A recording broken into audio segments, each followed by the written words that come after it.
आसिला खुशी खबर अंगनवाड़ी कर्मी और हेल्पर को मिलिबो अधिक दरमा। अंगनवाड़ी कर्मी एवं सहायक माने खुशी खबर। वास्तव में अंगनवाड़ी कर्मचारी को मानदेय प्रदान पर अनुदान राशि प्रदान करा जायछि। एही राशि 1 ରୁ 2 दिन मध्य सेमानक अकाउंट को पठाइबो। अंगनवाड़ी कर्मी एवं सहायक माने दीर्घ समय धरी दरमा बढ़ाइबाकू दाबी करि आसुथिले। अंगनवाड़ी कर्मचारी एवं हेल्पर मानकू मानदेय प्रदान पर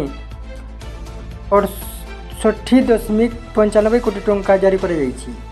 एहीपरि भाव में राज्यर सामाजिक सुरक्षा महिला एवं शिशु विकास मंत्री बलजीत कौर कहते जे आईसीडीएस योजना अंतर्गत अंगनवाड़ी कर्मी एवं हेल्पर मानक मानदेय प्रदान पर पंजाब सरकार 68.95 कोटी टंका अनुदान प्रदान कर 3000 अंगनवाड़ी कर्मी पदवी पूरण पर घोषणा। बलजीत कौर कहते जे निकट में राखी पूर्णिमा अवसर में जातीय स्तरीय कार्यक्रम में पंजाब मुख्यमंत्री 3000 अंगनवाड़ी कर्मी पदवी पूरण करने को घोषणा कर खूब शीघ्र से नुआ नियुक्ति दिज्व। 68.95 कोटी टंकार बजेट प्रकाश पाई।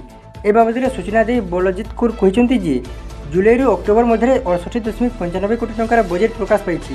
दरमा एवं मानदेयर परिमाण अंगनवाड़ी कर्मी एवं सहायकारी को खूब शीघ्र जिला कार्यक्रम अधिकारी द्वारा प्रदान कर। परवर्ती खबर आज 4 घंटा महाप्रभु दर्शन बंद। श्रीमंदिर में बुधवार श्री विग्रह मान श्रीमुख श्रृंगार बा बनक लगी नीति हेबो।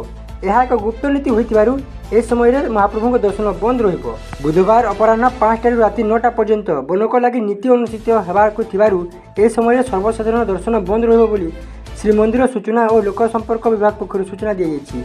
श्रीमंदिर में श्री विग्रह मान द्वितीय भोग मंडप संपन्न हो पानी पड़ा पर यह नीति अनुष्ठित हो। दत्त महापात्र सेवक मान रत्न सिंहासन उपर को उठी ठाकुर मान श्रीमुख श्रृंगार करेंगे। बनक लगी प्राकृतिक रंग व्यवहार कराए।